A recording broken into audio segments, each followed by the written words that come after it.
This is the review for the final exam in Fundamentals of Communication, and we're going to start in this video covering chapters 1, 2, and 3. So think back to chapter 1 and the transactional model of communication. Let's imagine that there are two participants in this communication. The first individual thinks of what they want to, what message they want to deliver to the second person. So the first person in this case is the encoder. They think of what they want to say, and then they deliver a message. In this case, they say, "That's not what I wanted you to do." It's a face-to-face conversation. That's the channel, and it was a verbal message. So the second person receives that message, decodes it to understand it, and then thinks about delivering a message back.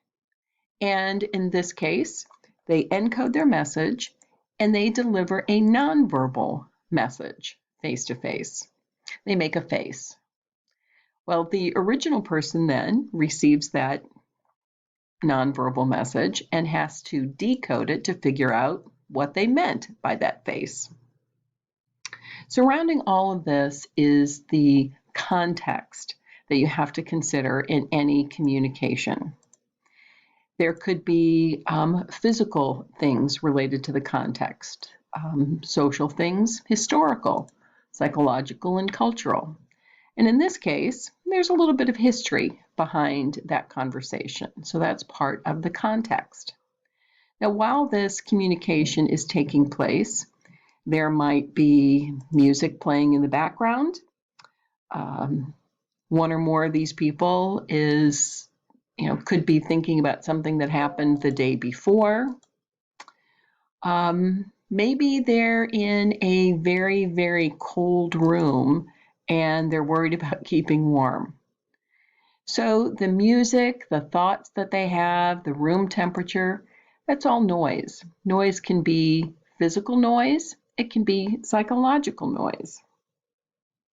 Now, why do we study the transactional model of communication? Why is it important to understand it? Well, primarily because it helps us understand why a communication is successful or unsuccessful. Was the channel of the message appropriate? Was there too much noise going on? Were there cultural barriers that prohibited good communication? So again, the model of communication, understanding it, helps us understand, helps explain why communication succeeds or fails. We talked about channels and media richness. So lots of different channels. You can have face-to-face, telephone, email, text, letters, and then you can have bulk mail. Up at the top, the face-to-face, that's all very rich. You have verbal messages, you have nonverbal messages. You can see tone of voice or hear tone of voice. And as you go down to the bottom of this triangle, it's less rich, right? When you get something in the mail, a flyer or an advertisement, you don't get a chance to respond. You don't hear what they're trying to say. All you can do is read it. So it is less rich. When you send an email or a text message, anything that goes through a computer is what we call a mediated message. So over here on the left, this shows the channel richness. Down here, this is low and this is high. Advantages of face-to-face and more rich communications. It's very personal. You can get immediate two-way feedback. But the disadvantage is that there's no record to that communication. It can be spontaneous, and once you say something, you can't take it back. And it's difficult then to tell other people about that conversation if you need to share information. So the less rich messages you have a record of that conversation. If you send an email or a text, you have it forever. And you can think about what you want to say, wordsmith it so you can put exactly the right words in there, and you can forward it on to as many people as you want to. But it is impersonal. It's only one way, and you either have no feedback at all or it's very slow.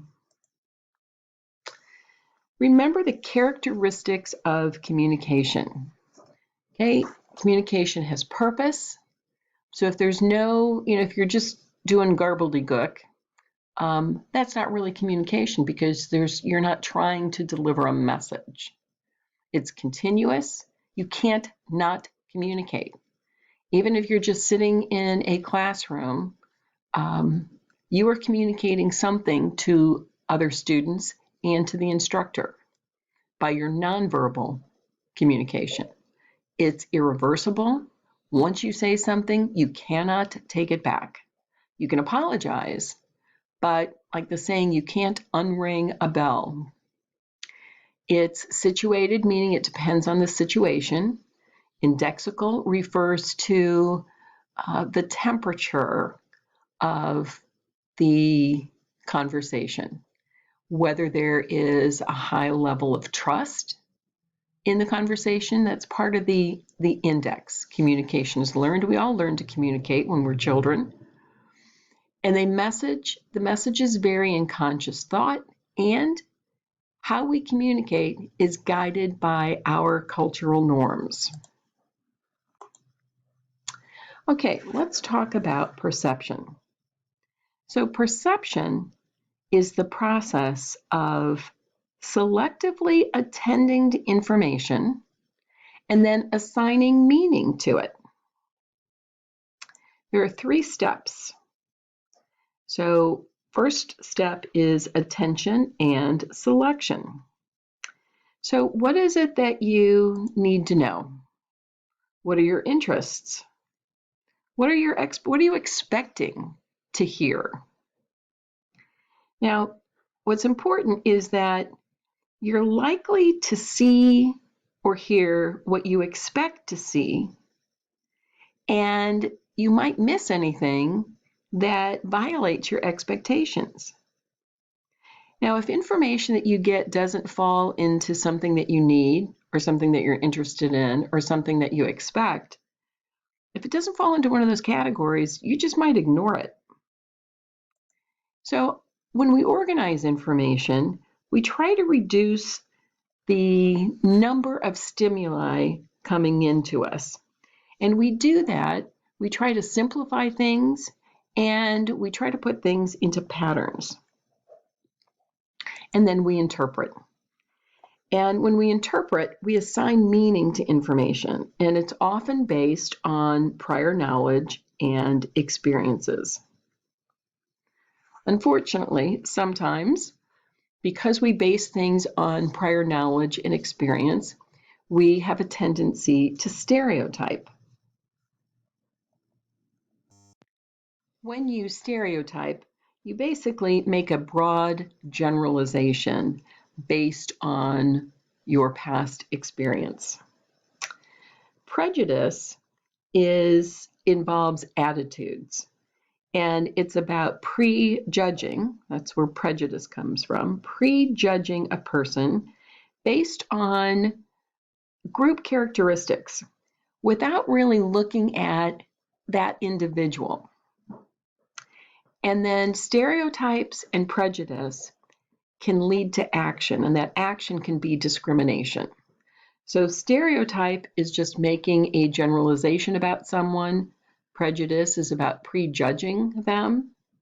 And discrimination is taking an action based on your stereotype or your prejudice.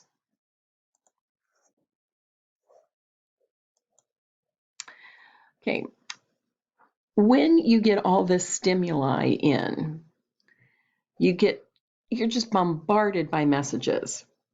So your brain has to choose what to narrow in on because it can't take in everything.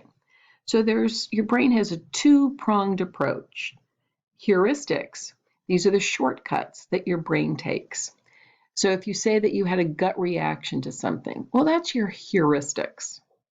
But if there's some new information that's coming your way and you don't have anything to fall back on, like with heuristics, then you go through a process, the conscious processing, where you really deliberate and reflect on that new information. Remember that self-concept is the information that you know about yourself. Self-concept is information. Self-esteem is how you feel about that information. So self-esteem is connected to our feelings and your sense of self-worth. And keep in mind that these concepts change over time. And finally, let's talk about perception checking. So when you are faced with something and you need to get more information, you want to check your perception. First, state the behavior without any judgment, just this is what you see. Then you give two possible interpretations, and finally you ask for clarification. That's a good perception check. That brings us to the end of chapters 1 to 3.